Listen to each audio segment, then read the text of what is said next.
कौशले सुमिथिलेश्वरी और सिद्धि करे बारी वर्णन के प्रथम बोल सियावर राम।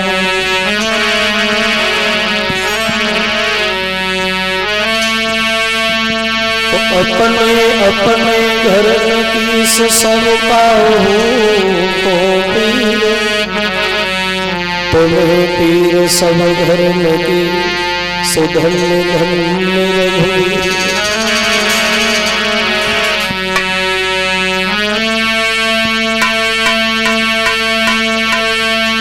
महावीर अंजन सुवन में धरे आपको ध्यान, पवन पुत्र हनुमान को सुबोध कोट प्रणाम।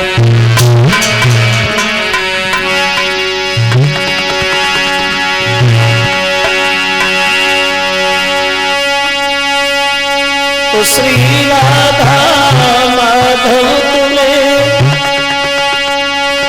हम नमन करे हरिवार, सेवक अपनो जान के प्रभु खेल गई पार। तो संत हमारी आत्मा और हमें संत सरमोर, सबको सीताराम है सो अपने अपने ठोर।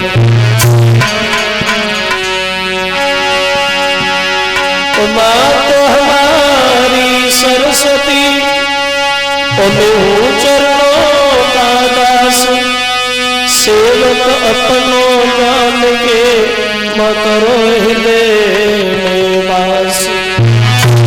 बोलिए सच्चिदानंद भगवान की।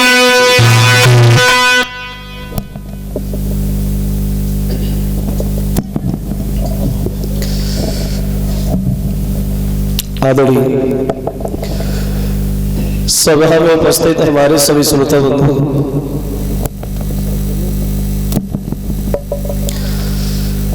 आज ही भगवान की पावन कथा को चलते हुए जो ये छठवां दिन है,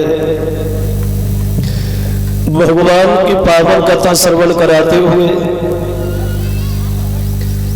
गंगा के किनारे हरिहर क्षेत्र में व्यास नंदन श्री सुखदेव जी समझा रहे। सुनिए महाराज परिषद प्रसंग जहां चल रहा था भगवान की आदमी सरकार योगी राजकृष्ण के बारे कि भगवान श्याम सुंदर इनका अवतार तो हुआ था मथुरा में जेल खानों में, और इनकी बधाई बाबा नंद के गोकुल में बजाई गई। 5 दिन की उम्र में भगवान ने कंस की भेजे हुए पूतना का वध किया। 27 दिन की अवस्था जब भगवान की हुई है तो 27 व्रत को मारा, और जब थोड़े को समझदार हुए हैं तो सबसे पहले इन्होंने माखन चुराने का काम शुरू किया। माखन लीला करते हैं, गोपियों के घर में माखन चुराने के बहाने से जाते, गोपियों को दर्शन देते हैं, और गोपियां भी बड़ा मगन है भगवान कन्हैया की शिकायत लेकर के यशोदा के करीब आती, इसी बहाने से भगवान के दर्शन भी करती हैं। एक दिन कन्हैया अपने घर में चोरी करते हुए पकड़े गए। ग्वालों ने उत्तर दिया, कल तो पकड़े गए थे, ग्वाल ने पकड़ के ले गए श्याम, आज कहाँ चलोगे माखन खाने? तो मनसुबा ने उत्तर दिया है, कन्हैया अगर चोरी करना सीखे तो सबसे पहले अपने घर में चोरी करे, क्योंकि चोर अगर बना जाए तो सबसे पहले घर में ही बना जाता है। चोरी घर से सीखना चाहिए, क्योंकि घर में अगर पकड़ भी जाओगे तो उतनी मार नहीं पड़ेगी जितनी बाहर पड़ती। तो कहाँ चलोगे? जवाब दिया, आज हम लोग यशोदा के घर चलेंगे, यशोदा मैया के घर चोरी करें।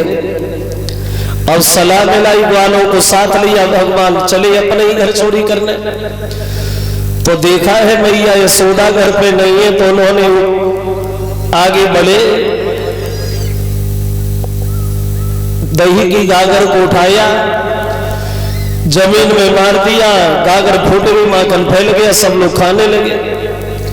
और मनसुखा माखन भी खा रहा है और बातें भी कन्हैया से बनाता जा रहा है। श्याम आज माखन खाने में बड़ा आनंद आ रहा है। कन्हैया बोले हाँ मनसुख भैया, आनंद क्यों नहीं आएगा, आज हमारी फूटी, कल जब तेरी फूटेगी तब हम पूछेंगे आनंद आ रहा है नहीं आ रहा। तब तक मैया जो थी वो घर के अंदर घुस गई और जो ग्वालों को कन्हैया को माखन खाते हुए देखा तो ग्वालों को तो छोड़ दिया, कन्हैया का हाथ पकड़ लिया जरा सा। आज तक कोई भी गोपी तुम्हारी शिकायत लेके हमारे पास आई, मैंने कभी उस गोपी की बात पे विश्वास नहीं किया। और आज जब तुम अपने घर में नहीं मान रहे तो भला दूसरे के घर में कैसे मानते होंगे श्याम। तो कन्हैया ने जब ये सुना तो भगवान जो है वो बहाना बनाने लगे, मैया माखन हमने नहीं खाया। बोले तुमने नहीं खाया, आंखों के सामने ढूंढ कह रहे माखन नहीं खाया, ये गागर फूटी पड़ी है और ये कह रहे कि माखन नहीं खाया। जब माखन नहीं खाया तो ये गागर कैसे टूटी। तो कन्हैया बोले मैया तू बड़ा भोली, तुम आई हो, तुमसे थोड़ी देर पहले हम घर में घुसे, हम तो दरवाजे पे खेल रहे थे, ये ना गागर हमने तोड़ी ना माखन हमने खाया। बोले फिर किसने खाया। तो कन्हैया बहाना बनाने लगे, मैया सुन तुझे एक बात नहीं पता क्या। तो कन्हैया माँ सुनो कि मैया घर में कजरी बिल्ली और बेहद चोरनी दिखाती है।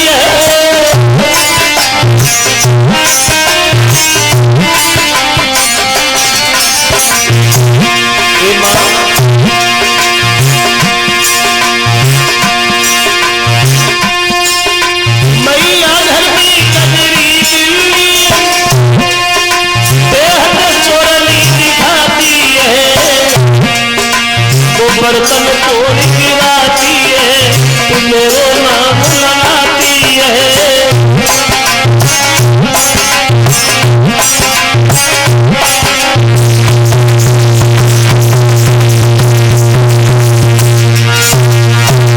बहाना बनाने लगी माँ, ये माखन हमने नहीं खाया, घर में जो बिल्ली है वो बर्तन तोड़ती है, तू मेरा दोष लगाती है, हमें पहले पकड़ती है। मैया हम काहे को चोरी करें। वो चोरी तो वो करता है जिसके घर में कुछ नहीं होता, हमारे घर में काहे की कमी है माँ, हम काहे को चोरी करें। तो कन्हैया से यशोदा बोली हाँ श्याम बहाना बहुत बनाते, आज हम तुम्हें छोड़ने वाले नहीं, तुम्हें बांधेंगे और पूरे दिन बांध के रखेंगे और भोजन भी नहीं दिया जाएगा, तब हम देखेंगे तुम दूसरे के घर में कैसे जाओगे चोरी करने। अब कन्हैया की कलाई पकड़ी यशोदा जो थी वो आंगन में उखल से बांधने लगी, भागी और भाग करके रस्सी उठा ले आई, लेकिन वो रस्सी छोटी पड़ गई। दोबारा फिर दौड़ी दूसरी रस्सी ले आई, लेकिन वो भी छोटी पड़ गई। यहाँ तक प्रमाण मिला कि पूरे मोहल्ला की रस्सियां इकट्ठी कर ली यशोदा ने, लेकिन कन्हैया फिर भी नहीं बंधे। समझ में ये नहीं आ रहा है कि कन्हैया का शरीर मोटा हो रहा है या वो रस्सी घट रही है। यशोदा झुझला रही, चाहे हमें पूरे गांव की रस्सियां लानी पड़े, छोड़ूंगी नहीं, बांधूंगी जरूर। और कन्हैया हंस रहे, बच्चा झुझला रही है। और समझ में ये नहीं आ रहा कि वो रस्सी घटती जाती है, वो यार मुटाते जाते हैं।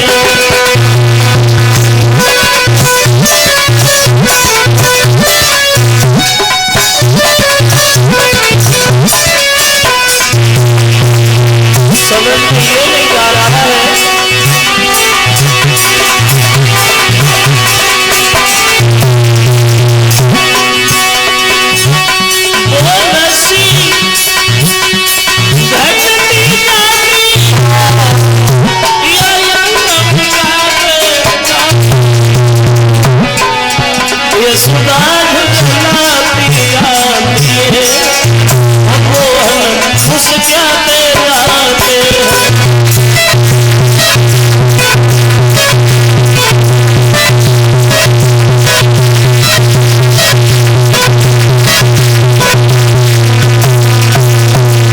समझ में ये नहीं आ रहा कि कन्हैया का शरीर मोटा हो रहा है या वो रस्सी घट रही है। समझ गए श्याम मैया ज्यादा परेशान है तो एक छोटी सी रस्सी में बंद करके बैठ गए। ग्वाल बाल दूर खड़े हैं। यशोदा मनसुखा पे भकिया के दौड़ पड़ी और बोले इधर मेरा श्याम कभी चोरी नहीं करता था, जब से तू उसके साथ आया चोरी तूने सिखाई है, कन्हैया को चोर तूने बनाया। तो मनसुखा ने सोचा वह हमें ही पकड़े जा रहे, तो खुद बचने के लिए कन्हैया की शिकायत करने लगा, मैया हमने काहे को चोरी सिखाई इसे, मेरे कभी घर में चोरी नहीं भई, मेरे खानदान में चोरी नहीं भई, तो भला हम इसको कैसे चोर बनाएंगे भैया। सच तो ये है कि तेरे कन्हैया ने हमें चोर बना दिया।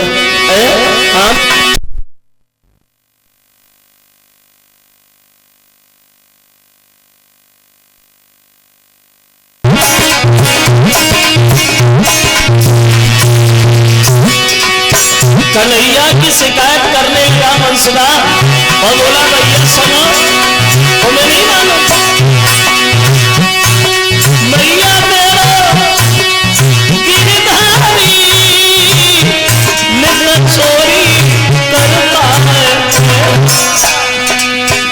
मेरे हुआ नहीं ऐसा, मेरे हुआ नहीं ऐसा, ये श्याम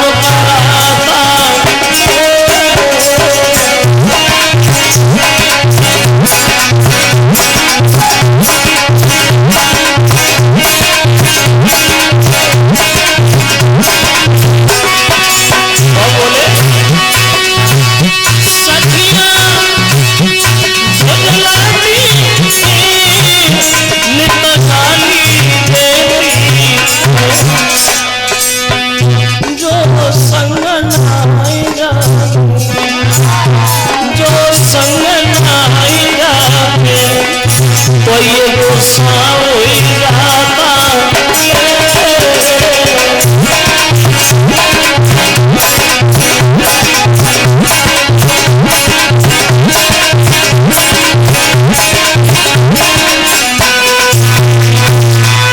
ग्वाल जो है वो कन्हैया की शिकायतें करने के बाद अपने अपने घर चले गए और यशोदा कन्हैया को उखल से आंगन में बांध करके अपने घर के काम में जाकर लग गए। अब बंदे पड़े हैं भगवान दरवाजे पे। अब देखा कन्हैया ने अब कोई हमें नहीं देख रहा और किसी का ध्यान हमारी तरफ नहीं रहा, तो कन्हैया उखल को लुढ़काने लगे और धीरे धीरे लुढ़काते हुए दरवाजे पे पहुंचे। यमला अर्जुन नाम के दो वृक्ष खड़े हैं द्वार पे, उनके बीच में उखल को फंसाया और धीरे से झटका मारा तो वे दोनों वृक्ष टूट गए। उन दोनों वृक्षों से दो पुरुष प्रकट हो गए जो कन्हैया को देख के खूब हंसे। कौन थे ये दोनों और क्यों से भगवान श्याम सुंदर को देख करके दोनों बताया है सुखदेव ने। सुनो महाराज, ये दोनों जो थे ये पूर्व जन्म में एक कुबेर के लड़का था, तब इनका नाम था नलकूबल मलगी। भोले बाबा के दोनों बरबानी कैलाश पर्वत में निवास करने वाले, लेकिन ये दोनों घमंडी बहुत थे। इन दोनों का अपने ऊपर घमंड बहुत ज्यादा था। ये दोनों जो थे कि दोनों ही कुबेर के बेटा थे और धनवान मगर अभिमानी थे।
भोले बाबा के मर्दानी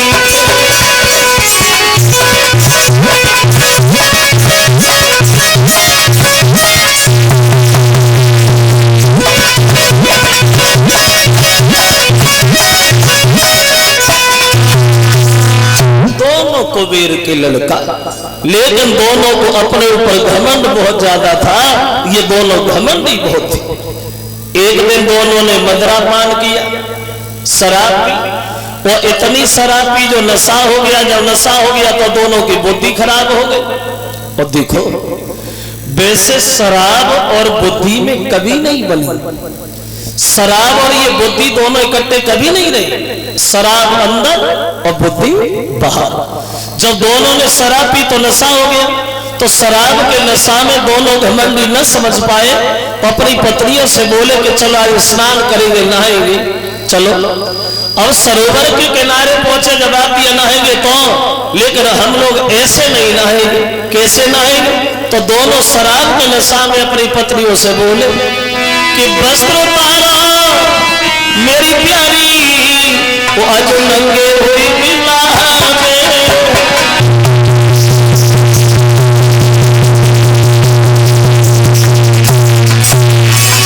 बोले वस्त्र उतारो मेरी रनिया, आज नंगे हुई हम ही दुनिया राजा रे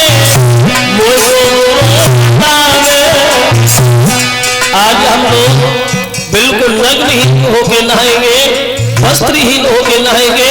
तो दोनों पत्नियां मना करती, लेकिन नहीं माने शराब के नशा में।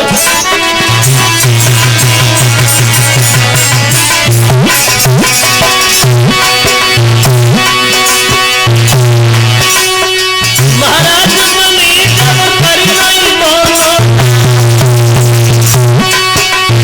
अपनी हाथ से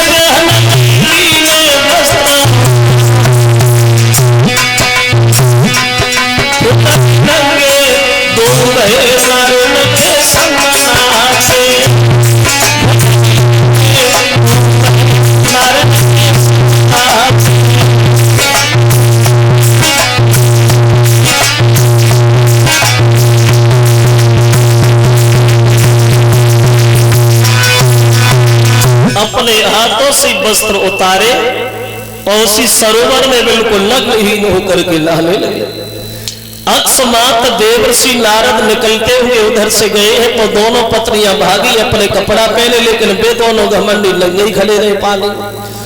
तो नारद को क्रोध आ गया, मूर्खो, सब कुछ जानने के बाद में भी एक जल की तरह खड़े हो और तुम्हें बोध बुद्धि नहीं है। हम तुम दोनों को श्राप देते हैं, तुम दोनों वृक्ष बन जाओगे, कपड़ा पहनने की जरूरत ही नहीं पड़ेगी। जब ये कहा कि वृक्ष बनोगे तो दोनों रोने लगे, बोले महाराज जब हम वृक्ष बन ही जाएंगे तो फिर हमारा उद्धार कैसे होगा? बोले उद्धार तब होगा जब 16 कला से भगवान कन्हैया का अवतार होगा, उन्हीं के हाथों से तुम्हारा उद्धार होगा।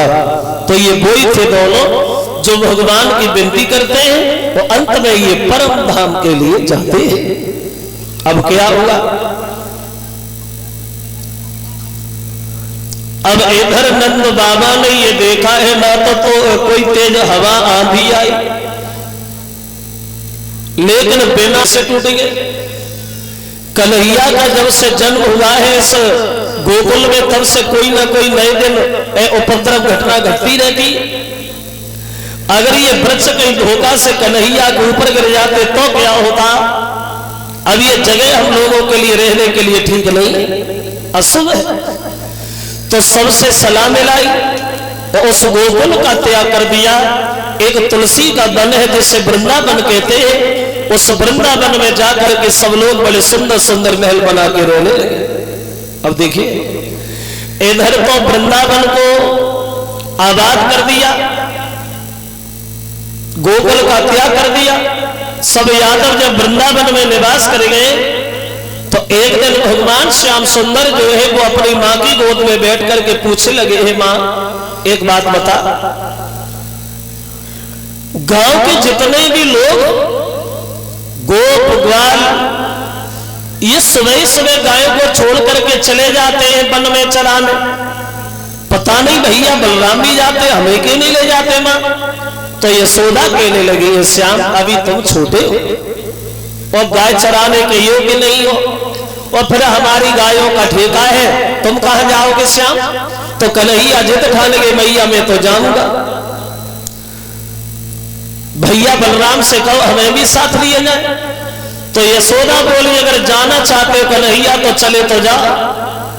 बलराम को बुलाया, बोले लाला इधर आ, तू समझदार है, ये छोटा ही हटीला मालेगा तो है नहीं, इसे तू ले जा, लेकिन अपने साथी रखना पास में। और एक बात जरूर ध्यान रखना, हर जगह जाना मगर भूल करके एक जगह न जाना। कहां नहीं जाना? तो यशोदा कन्हैया बलराम को समझाने लगी, लाला सुन, हर जगह जाना लेकिन एक जगह तुम नहीं जाओगे। कहा? तो बोली, यमुना तट पे काली देह पे और मेरे लाल भूल के मत जाना।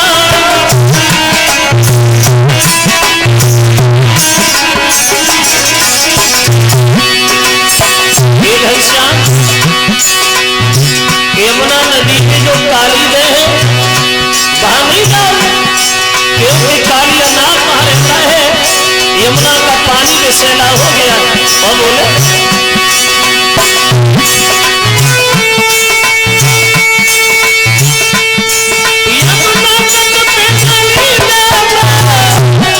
मेरे लाल भूल के मत जाना, संध्या होने से पहले ही तुम लौट घर में आ जाना।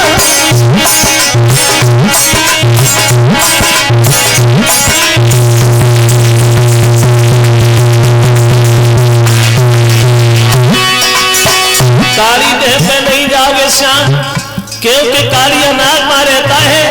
यमुना का पानी विषैला हो गया। तब तो कन्हैया ने मना कर दिया, मैया अगर मना करती है तो नहीं जाऊंगा। लेकिन जब सुबह हुआ तो कन्हैया वही गए, यशोदा ने मना किया। देखा बड़ा सुंदर जगह है, तो कन्हैया बंसी बजाने लगे।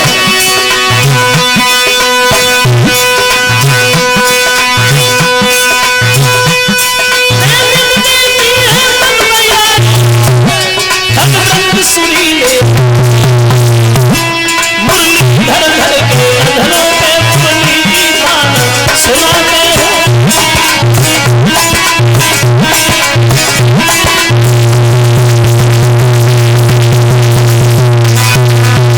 गए हैं भगवान, देखा बड़ा सुंदर रमणीक जगह है। तो कन्हैया उस जगह को देख करके रुक नहीं पाए, बंसी उठा करके बजाने लगे। इधर श्याम सुंदर बंसी की धुन में मस्त है, और उधर कंस का भेजा हुआ बत्सासुर बछड़ा बन गया और मौका पा करके कन्हैया के बछड़ों में घुस गया। लेकिन बछड़ा बने हुए राक्षस को पहचान लिया और खेल ही खेल में उसका काम तमाम कर दिया। कंस बड़ा हैरान है, दरबार में गद्दी पे बैठा है, हीन भावना में कहता है बड़े शर्म की बात है, पूतना भेजी वो भी नहीं आई, सत्तासुर तृणावर अघासुर बत्सासुर वो भी चले गए। अब की बार कोई है जो वृंदावन जाए, वो हमारे काल को मार गया है। तो एक बकासुर नाम का राक्षस बोला, महाराज चिंता काय को करते, हमें ना भेजो, वो हम पूतना जैसे कायर थोड़ी है, हम तभी आएंगे जब तुम्हारे काल को ही मार देंगे, खुशखबरी जरूर लाएंगे। तो कंस बकासुर को अपने करीब खड़ा करके बोला, भैया अब तेरे अलावा बचाई कौन है, तू चला जा और एक काम जरूर करना भैया बकासुर, लौट के जरूर आना। और वही भावना में बकासुर से कंस बोला,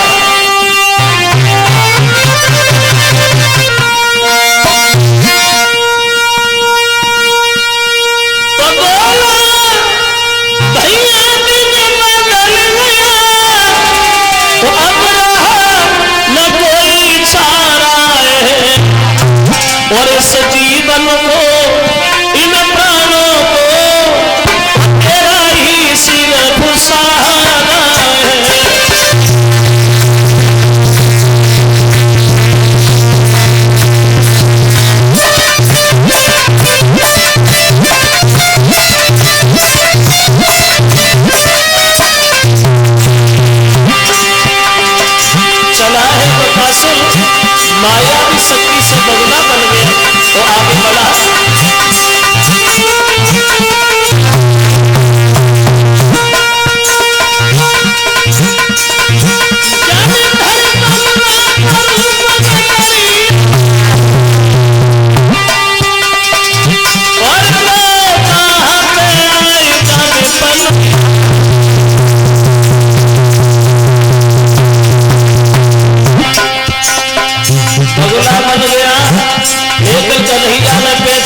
आइए आइए महाराज हाथ करो और मैं मोहन लीधा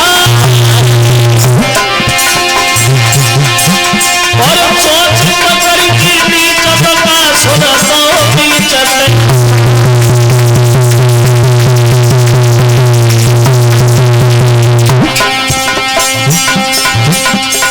हर की लीला अपरंपार कंस दिल मनो तुखारी हर की महिमा अपरंपार कंस दिल मनो तुखारी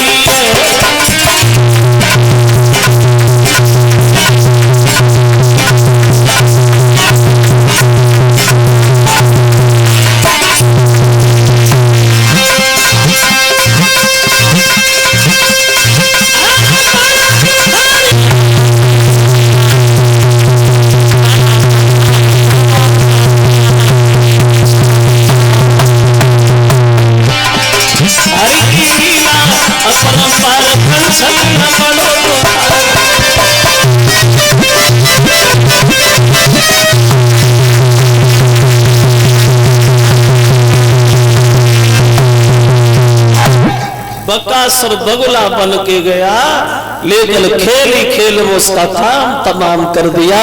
बोले तुम भेजो, कितने भेजोगे? कंस भेजने में लगा, कन्हैया मारने में लगे। भेजते रहो, हम तैयार बैठे। बड़ा परेशान हैरान है कंस, दरबार में कचहरी पे बैठा है। अकस्मात देवर्षि नारद कंस की कचहरी में प्रवेश कर गए। जो नारद को कंस ने देखा, बाबा बैठो, तो नारद पूछने लगे, हे कंस भाई पहले और अब में बड़ा फर्क हो गया, बड़ा अंतर हो गया।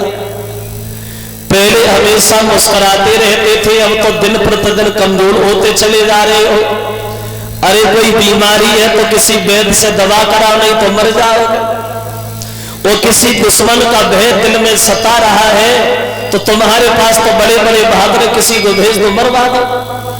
कंस कहने लगा, बाबा कैसे बताओ? ज्योतिषियों का कहना है कि नंद नाम का जो यादव है, जिसने गोकुल को बर्बाद करके वृंदावन आबाद कर दिया, उसी के घर में वो लड़का है कृष्ण और बलराम, वही हमारे काल और वही चिंता हमें खाई जा रही है नारद। तो नारद जी ने उत्तर दिया, कंसराज इसमें चिंता वाली बात क्या है? अगर हम तुम्हें एक बात बताएं, अगर उसमें तुम चलोगे तो हमारी बात मानोगे, मारने नहीं पड़ेंगे, दोनों मर जाएंगे। कंस बोला, बाबा बता। बोले सुनो, तुम तो जानते ही यमुना नदी में जो काली देह है, हाँ काली अनाग में रहता है, हाँ कमल के फूल है वहां है, पानी विषैला है।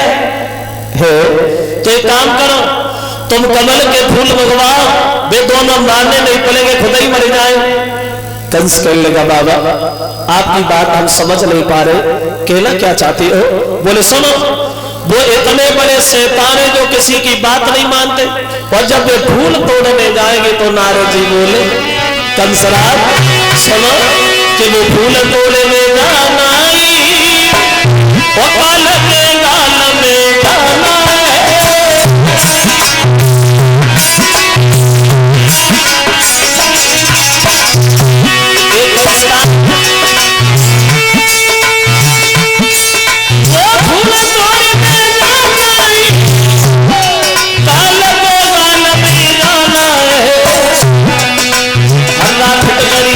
नहीं लगती दोनों का मारा जाना है।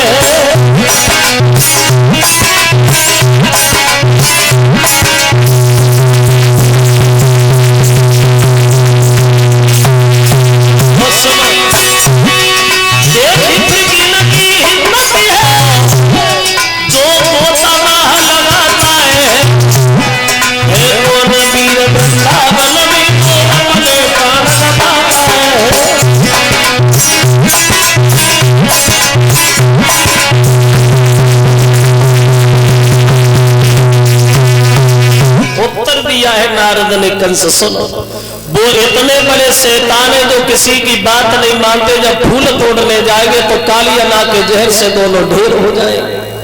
अगर फूल न भिजवाए जाए तो इसी बात के बदले में सब आदमों को पकड़ करके अपनी जेल में डाल देना और जब इच्छा हो तब निकाल के मार देना। कौन सी बात रही है? कौन कैसी रही? कंस खुशी के मारे गद्दी सोचल पड़ा, बाबा आज मन की रही। अगर जब बात तुम हमें पहले बताते हमारी चिंता कब की मिट गई होती नारद। तो हंसने लगे नारद जी, बोले